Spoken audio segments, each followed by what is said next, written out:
It's generally agreed that the world can't keep consuming conventional energy at the present rate.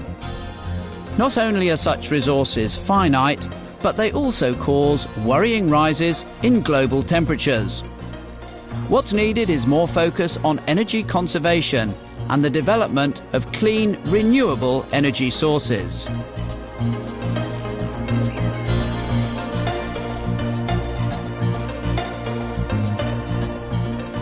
This is the Centre for Alternative Technology in Mid-Wales.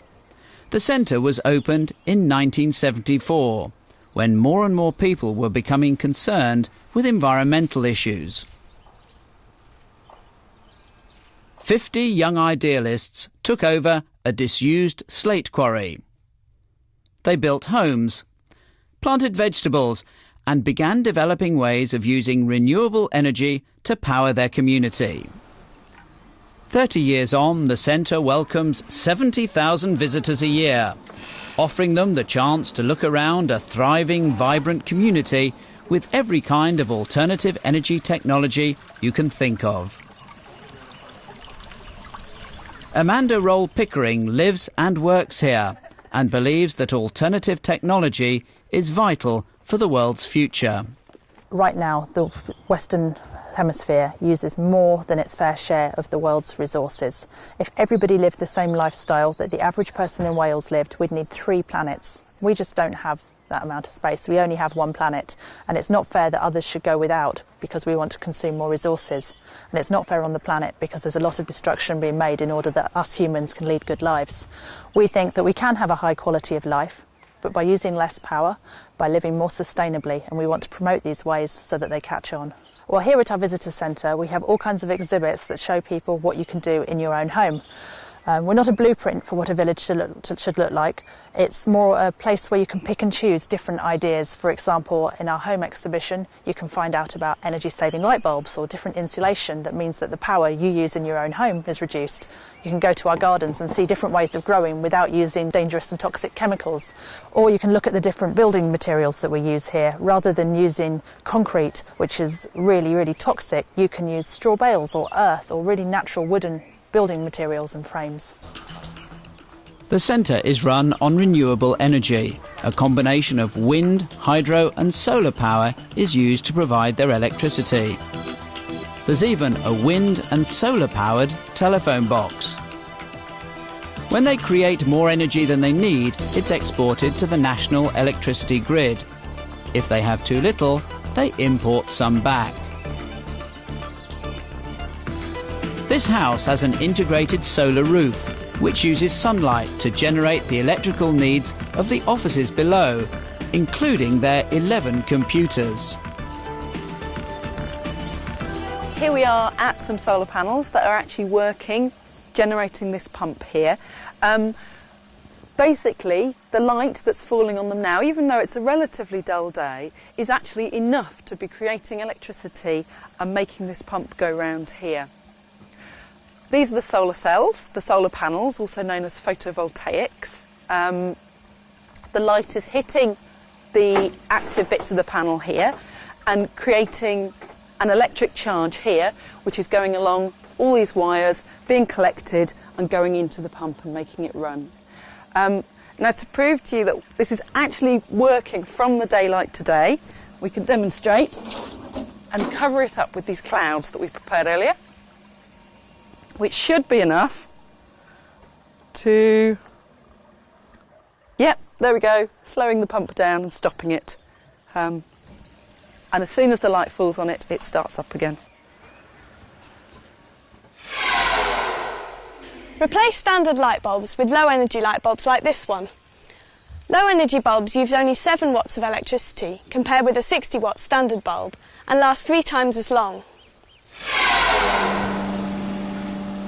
Solar power is very versatile and can be used in a number of ways. By installing a solar water heating system to your roof, you can get hot water for free.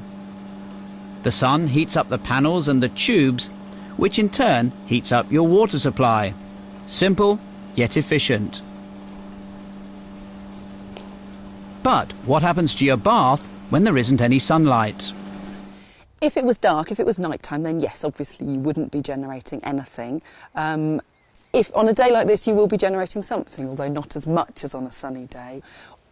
The ideal solution is also to do a mix of renewable sources. So if you've got solar and wind and hydro and biomass, you're covered for the whole energy requirement. Another way to save fossil fuels and prevent pollution is to get on your bike. Not only is it good for you, it's good for the environment.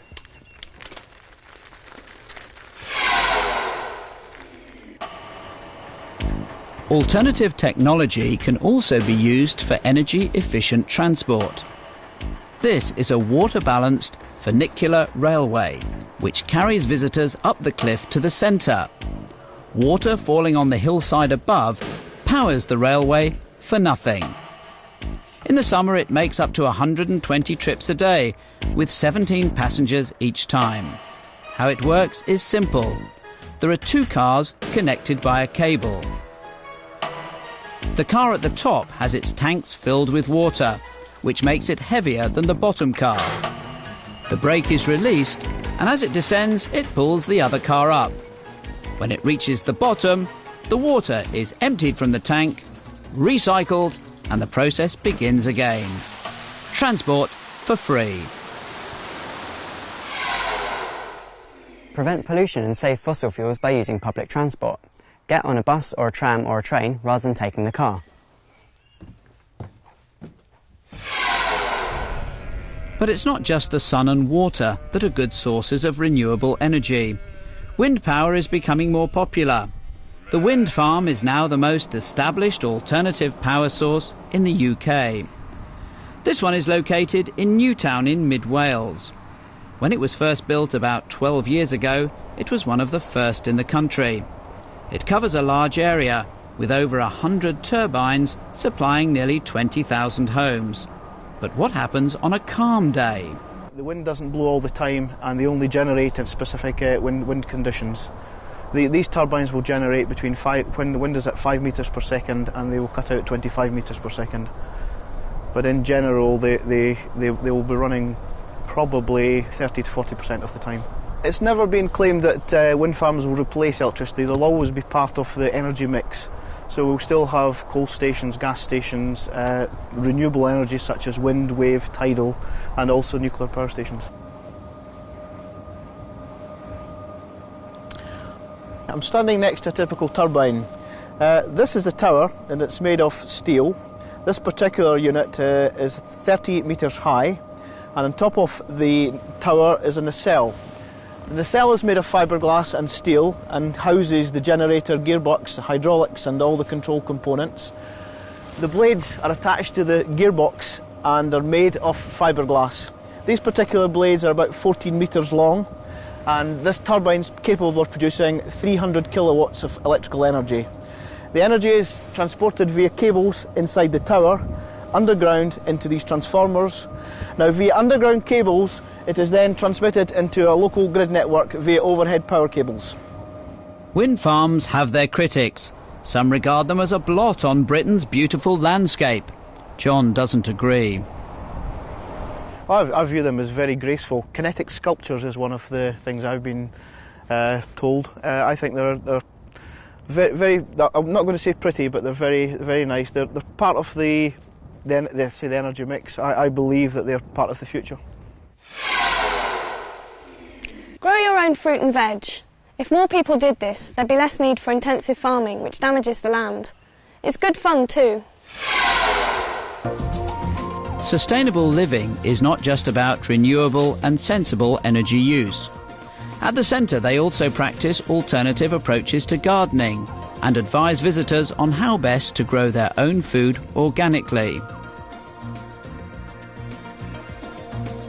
Nothing goes to waste here, and there's a whole area dedicated to composting, where everything from kitchen scraps and paper towels to garden rubbish is all converted into top-quality organic compost.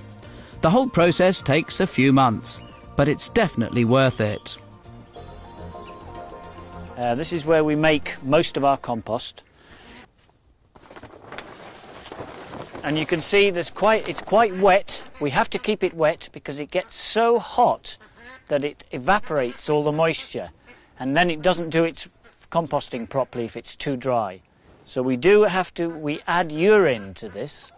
We have urine in vast supplies from the lads. They pee into a 5-gallon container. Much more easy for boys to do than girls. And so we add urine to our compost as an activator. So you can see how hot it gets by the steam that's coming off.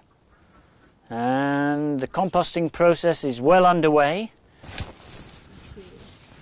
Well, this is probably the least liked job on the farm or in the garden. The turning of the smelly compost heaps. Nobody likes doing it. In fact, we have to wear a gas mask to do it because of the ammonia that's given off. Saving water is very important and very easy. Turn taps off when you're brushing your teeth and take showers instead of baths. These things can help save a lot of water.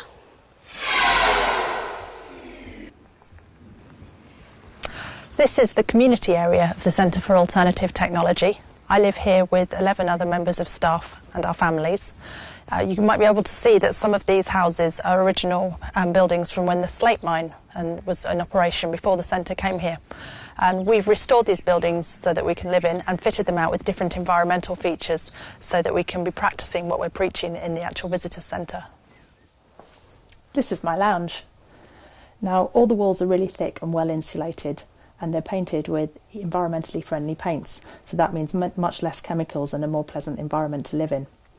You'll have seen outside that we have solar water heating panels on the rooftops. That's a really good source of heat in the summer, but in the winter when there's not so much sunshine, we are much more dependent on this burner. It burns wood from the local sustainable forests. For every tree that's chopped down, a new one's planted, and that's really good for the environment. This is my kitchen. Now inside here we try and be as environmentally friendly as possible. We recycle everything, so I have separate containers for plastics, for paper and for compost too.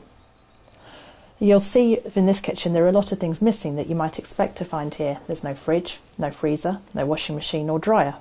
Now with the washing machine and dryer we share one between the whole community because that saves a lot of water and electricity. And also with the fridge and the freezer, we don't need them because we tend to buy foods that are dried, that will last well in storage. And because we buy these types of foods, we buy them in bulk quantity, they last a lot longer and they're a lot cheaper too.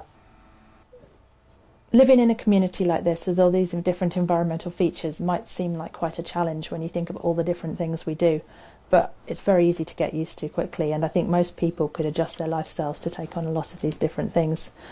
I really enjoy living here because it, as well as feeling quite good because you're being environmentally friendly, there's a real sense of community. When I've lived in cities and towns before, I've not really felt that, and that's really the best thing for me about living here. The Centre for Alternative Technology may only be a small community deep in the middle of the Welsh countryside, but if we all took just some of their ideas and principles into our daily lives, we'd certainly be doing our planet a favour in the long run.